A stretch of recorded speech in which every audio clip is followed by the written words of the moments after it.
So next we move on balancing of machines. So before that we have discussed the force analysis in equipment or machine components, whether it may be in rest condition or it may be in motion. So depend upon that we can get a different kind of analysis here. So static analysis, we can acquire an object in stationary one.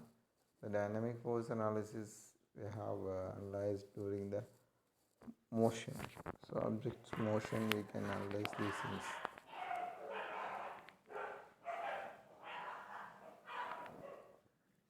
So balancing.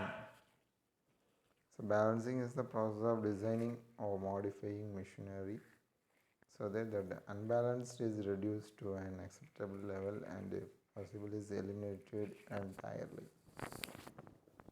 So balancing is very essential, whether it may be a circular motion or it may be reciprocating motion, whatever may be. Due to the foundation lag, it have generate vibration much. Due to the self weight of the equipment as well as the forces acting on the equipment, it generate excessive force, or we can apply excessive force on the system. It's very difficult to do its work in an excellent way. So it gets some distractions happening over there. So the distractions should be controlled.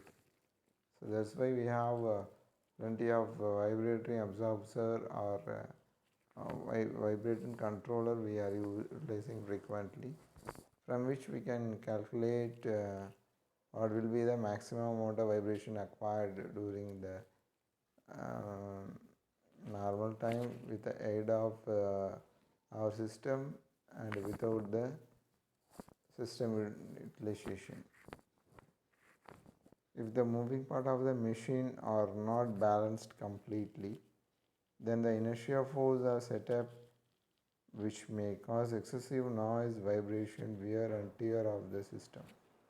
So balancing of machine is very necessary. So moving parts of the machine always never balanced completely. So the inertia force we discussed in our previous classes, inertia force, negative or reactive forces that should be ensured, and due to lack of that balancing we can hear unwanted noise, vibrations and wear and tear of the components in prior to that end of their life.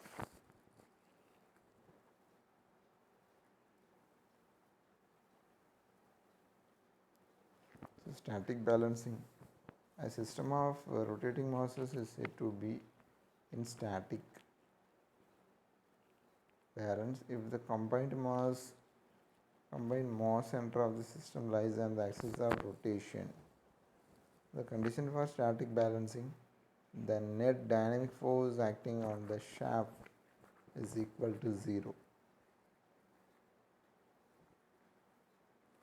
This requires that the line of action of three centrifugal forces must be the same.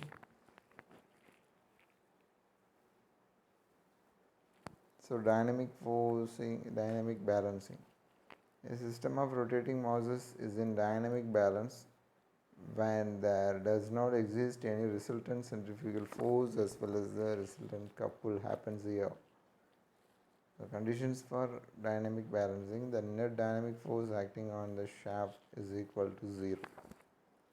The net couple due to dynamic forces acting on the shaft is equal to 0. So the balancing of rotating mass. Whenever a certain mass is attached to a rotating shaft, it exerts some external force whose effect is to bend the shaft and produce vibration in it. Due to that vibration, it generates unpleasant noise. Due to that, it have some fluctuations, so the shaft get disturbed. So these are the things we have to analyze much. So in order to prevent the effect of centrifugal force, centrifugal force. Another mass is attached to the opposite side of the shaft at such a position so as to balance the effect of centrifugal force of the first mass. This is done in such a way that the centrifugal force of both masses are made to be equal and are opposites. So this is the concept we are acquired in inertia forces. So the process of providing the second masses in order to counteract the effect of centrifugal force of the first mass is called balancing of rotating masses here.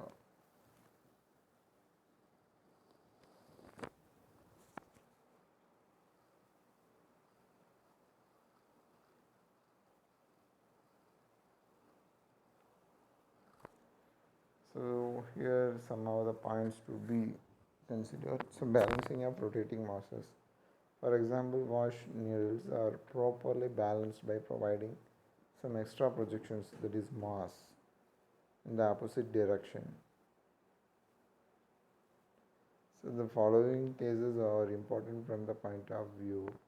So first one is balancing of single rotating mass by a single rotating in the same plane. The balancing of single rotating mass by two masses rotating in different planes. The balancing of different masses rotating in the same plane. The balancing of different masses rotating different planes. So these are the things we need to analyze in an excellent ways.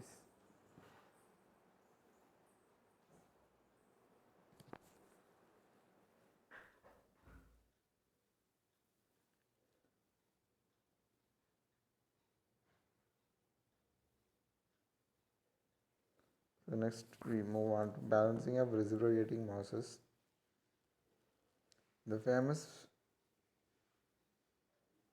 forces acting on the reciprocating part of the engine. The resultant of all the forces acting on the body of the engine due to inertia force only is known as unbalanced force or shaking force. Since the shaking force and the shaking couple vary in magnitude and direction during the engine cycle, therefore they cause very objectionable vibrations. Thus, the purpose of balancing the reciprocating masses is to eliminate the shaking force and the shaking couples at all. So these are the things main here.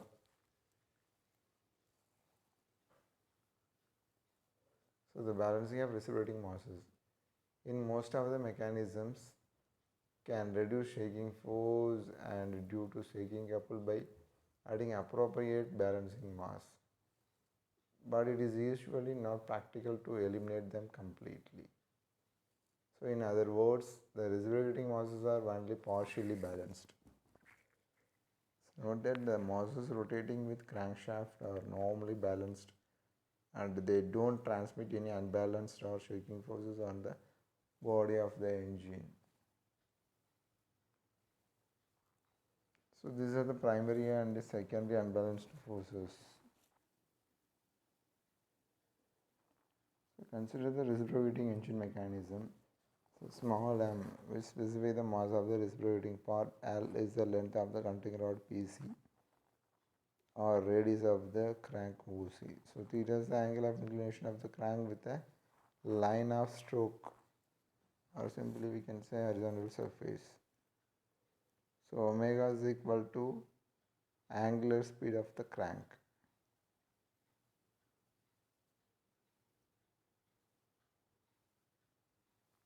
So n is the ratio of the length of cutting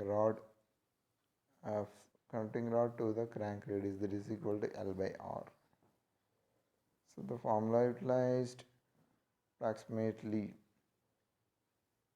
acceleration is equal to acceleration due to reciprocating engine is equal to, so omega square into R into cos theta plus cos 2 theta by n. So here the point OC which specifies the crank, where smaller one is the crank one and it can generate circular motions frequently. So due to that circular motion, we have connect the connecting rod with the piston. So with respect to the movement of rotary motion of the crank, the piston, the connecting rod get rotated and connecting rod get reciprocate motions acquired there.